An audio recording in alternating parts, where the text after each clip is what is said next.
అలా జరిగిందనమాట. సార్, ఏమిటయ్యా? మీ డైరెక్టర్ గారు ఉన్నారా? ఎందుకయ్యా డైరెక్టర్ తో నీకేం పని? వేషం కోసమా? చూడు బాబు, వేషం కోసం వచ్చేప్పుడు అద్దంలో మొహం చూసుకురావాలి. నేను కూడా హీరో అవుదామని వచ్చి జీరో అయ్యి ఇదిగో అసిస్టెంట్ డైరెక్టర్ గా పడున్నాను. అయినా సినిమాలో ఉన్న వేషాలన్నీ మా డైరెక్టర్ ఒక్కడే వేస్తున్నాడయ్యా. నేను మీలా వ్యధ వేషాలడని రాలేదు.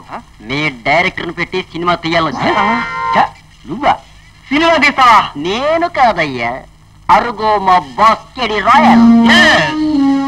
కృష్ణదేవ రాయలు, దట్స్ మీ. కేడి రాయలా? సార్ సార్, మిమ్మల్ని బుక్ చేయడానికి కొత్త ప్రొడ్యూసర్ గారు వచ్చారండి. ఎక్కడ ప్రొడ్యూసర్? ఎక్కడ ప్రొడ్యూసర్? ఎక్కడ ప్రొడ్యూసర్? ఎక్కడ ప్రొడ్యూసర్? ఆయనే సార్ ప్రొడ్యూసర్. ఆయనే సార్ డైరెక్టర్. ఇంత చిన్న వయసులో మీరు ఇన్ని బాధ్యతలు నిర్వహించడం, it is wonder of wonder. ఆయన ఇప్పుడున్నది మా సినిమాలో హీరో గెటప్ లో. నెత్తిన విగ్గు మంచి బట్టలు వేసుకుంటే ఆయన కంటే కుర్రాళ్ళ కనపడతాను. అయ్యా, తమరెవరు? తమది ఏ ఊరు? ఎవరిని చెప్పను, ఏమని చెప్పను. కృష్ణా జిల్లా పెంటపాడులో పుట్టాను. పెంటపాడు. అందరూ నన్ను చిన్నప్పుడు కృష్ణయ్య అని పిలుస్తుండేవారు. పెరిగింది అమెరికాలో. అక్కడ నా ఫ్రెండ్స్ అంతా కిష్టి కిష్టి అని పిలుస్తుంటారు. కిష్టి. నా పూర్తి పేరు కత్తుల కృష్ణదేవరాయలు.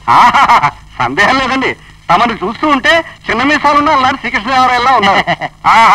కళాభిమానులు వెతుక్కుంటూ ఇంత దూరం వచ్చారంటే ఈ శరీరంలో ఏదో మూడో చిన్న కళాహృదయం ఉండే ఉంటుందన్న విషయంలో సందేహం లేదు. మరి నా కోసం ఎంత ఎందుకు వచ్చారు సార్?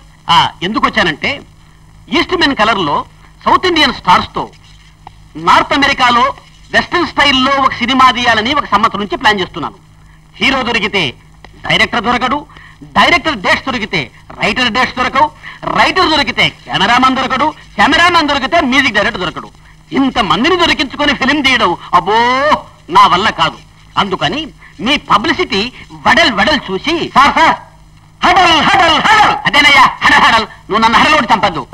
మీ హడల్ పబ్లిసిటీ చూసి ఆల్ ఇన్ వన్ గా మిమ్మల్ని నిర్ణయించుకొని ఒక chartered air India flight book చేసుకుని I have flown from America to India. నా మొదటి సినిమా ముహూర్తం అయ్యేసరికి అమెరికా నుంచి ఓ నిర్మాత నన్ను వెతుక్కుంటూ వచ్చాడంటే, నా సినిమా పూర్తి అయ్యేసరికి మద్రాసులో నిర్మాత అంతా క్యూ కట్టుకుని నా చుట్టూ తిరుగుతూ ఉంటారు.